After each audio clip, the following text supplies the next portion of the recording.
Hello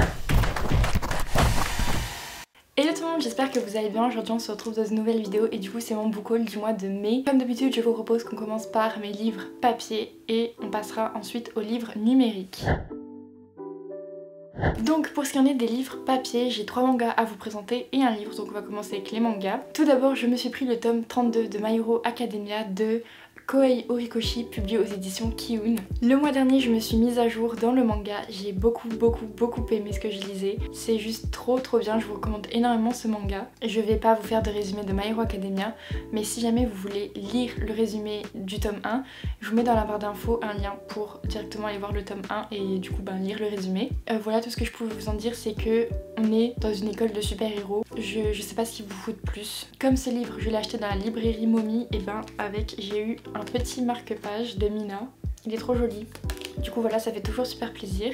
Ensuite, grâce au pass culture de ma soeur, je me suis pris le tome 1 et le tome 2 de Frieren. Alors le scénario c'est de Kanehito Yamada et les dessins de Tsukasa Abe. Je sais pas du tout si ça se prononce comme ça, je suis désolée. Ce manga me fait juste trop envie. Je ne me suis pas encore plongée dedans parce que je voudrais être à jour dans un de mes mangas en cours. Voilà, je l'ai pas encore lu mais ça ne serait tardé. Les dessins sont vraiment magnifiques, juste waouh, j'adore les dessins, c'est ce qui m'a fait craquer pour le manga. Mais aussi l'histoire qui est super originale. En fait, dans Frieren, on va suivre les héros d'une quête après leur quête, une fois qu'ils ont terminé ce qu'ils avaient à faire.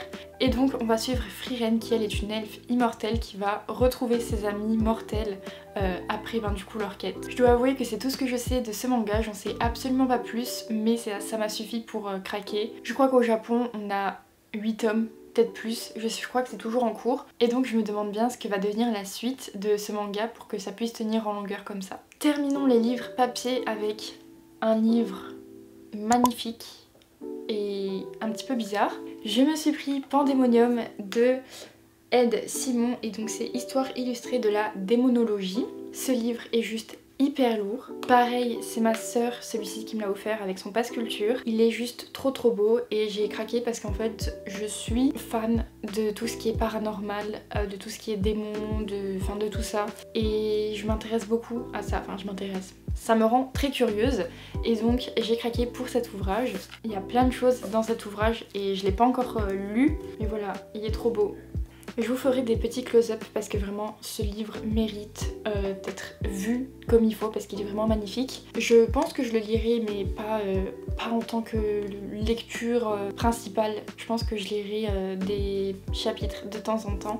En tout cas je suis trop curieuse, il est vraiment trop beau.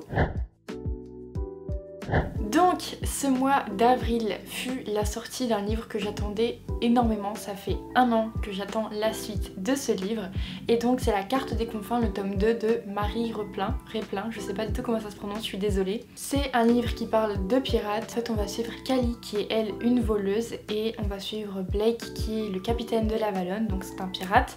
Blake veut découvrir l'île des confins et pour ça il doit trouver la carte et pour trouver la carte il doit avant trouver un compas magique pour lui permettre de trouver la carte. Kali se trouve en possession de ce compas magique et c'est donc ainsi qu'ils vont se rencontrer. J'avais vraiment beaucoup aimé le tome 1, c'était un petit coup de cœur pour moi parce que je m'attendais pas à grand chose de cette lecture et ça m'a vraiment surprise. J'ai adoré l'ambiance, comment c'était décrit, j'ai beaucoup aimé les personnages et voilà, je sais pas, ma première lecture avait été vraiment super chouette. Et donc ça fait 1 an que j'attends ce tome 2, ce tome 2 est sorti, je l'ai acheté et je l'ai lu dans le mois. Je suis un petit peu déçue de cette lecture, mais elle reste quand même bien parce que vraiment je suis fan de l'univers et de l'ambiance de ce livre. Mais pour moi ce tome 2, il a manqué de dynamisme et un petit peu de réalisme entre guillemets parce que je trouve que à la fin du tome 1, on a une complication. Et en fait, dès le début du tome 2, c'est déjà réglé. Et je sais pas, je trouvais qu'il manquait quelque chose quoi. Bref, je vous en dis pas plus.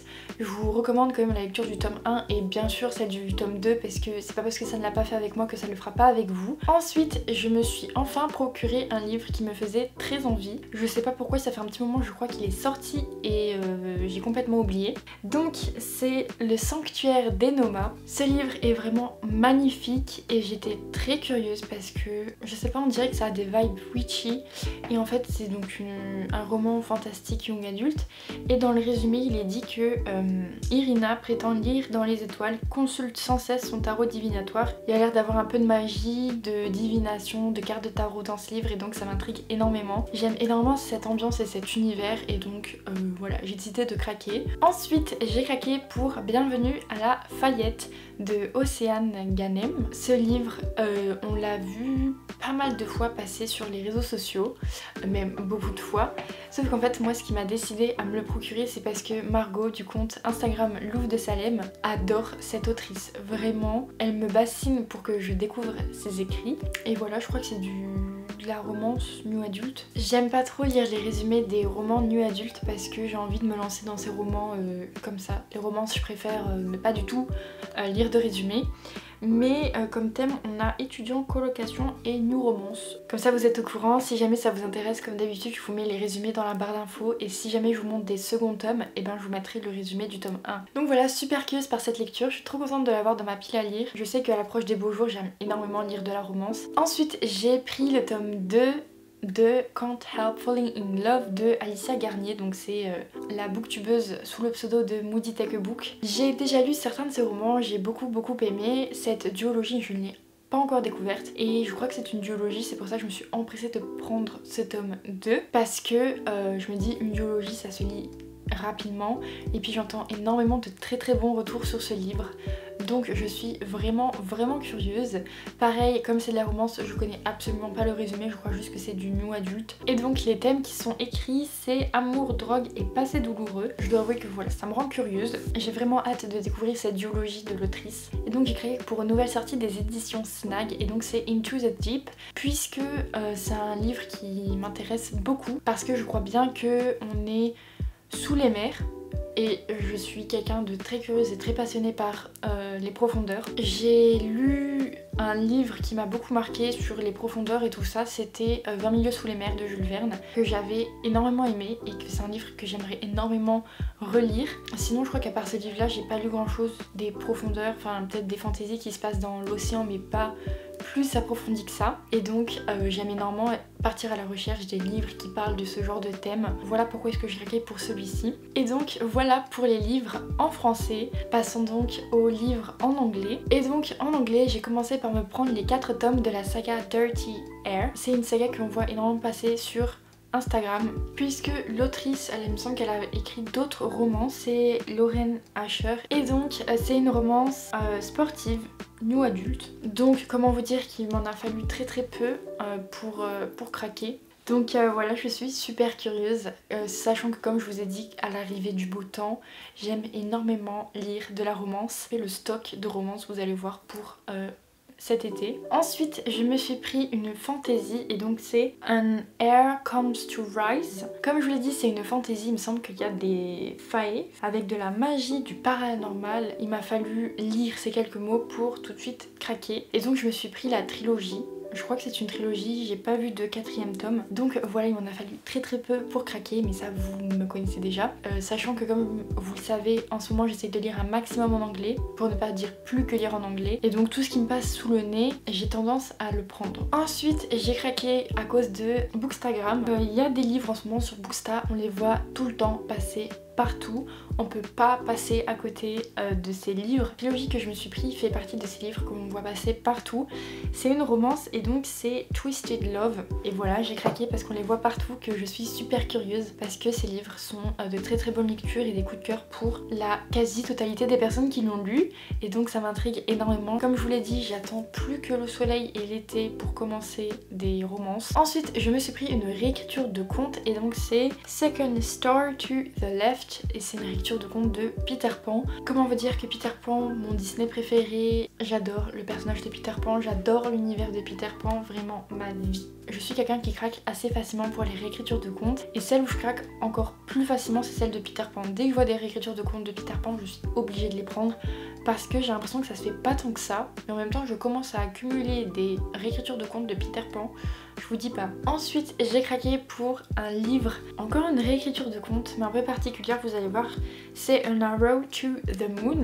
En fait c'est une réécriture de conte de Roméo et Juliette dans un univers de mythologie asiatique, je crois bien. Je suis très curieuse d'en savoir plus sur la mythologie asiatique et donc encore plus avec cette réécriture de conte de Roméo et Juliette dans les mythologies asiatiques. Il me semble que c'est un livre que beaucoup de gens attendent. Ensuite j'ai craqué pour le livre All of Us Villains. C'est un livre que je vois beaucoup passer sur les réseaux. Je suis allée voir les thèmes et j'ai vu fantasy, LGBT, paranormal, magie. J'ai vu qu'un tome 2 sort le 30 août 2022. Ensuite on continue avec Good Girl Complex de Elle Kennedy. En fait je dois vous avouer que j'ai craqué pour ce livre juste parce que j'ai vu que l'autrice c'était Elle Kennedy. C'est de la romance, il y a aussi écrit New Adult, Chick Lit Academy. Voilà, je sais pas trop encore de quoi ça va parler, j'ai pas du tout voulu lire le résumé parce que Elle Kennedy, je fonce les yeux fermés, je l'ai même pas vu passer donc je sais pas trop quoi en penser. Ensuite j'ai pris Act Your Age, Evie Brown. C'est le 3e tome de la saga Get Alive Chloe Brown que on a vu passer partout et donc j'ai pris ce tome 3 parce que j'ai déjà le tome 1 et 2 et que c'est une saga de romance que tout le monde adore, tout le monde en parle. Ensuite l'avant-dernier livre que je me suis pris c'est Every Word You Never Said. C'est un livre qui me faisait très envie parce que les thèmes abordés c'est LGBT, romance contemporaine. J'ai vraiment très envie de découvrir ce livre, déjà parce que la couverture m'a fait craquer, elle est trop jolie et que j'aimerais énormément lire plus de romance LGBT. Et je me souviens que j'avais lu Autobiographie que j'avais juste trop aimé et je voulais lire tellement plus de livres dans le même style et donc je me suis dit que celui-ci ferait très bien l'affaire. Ensuite le dernier livre pour lequel j'ai craqué c'est Gothicana. C'est un livre que j'ai pas beaucoup vu mais les seules fois que j'ai vu c'était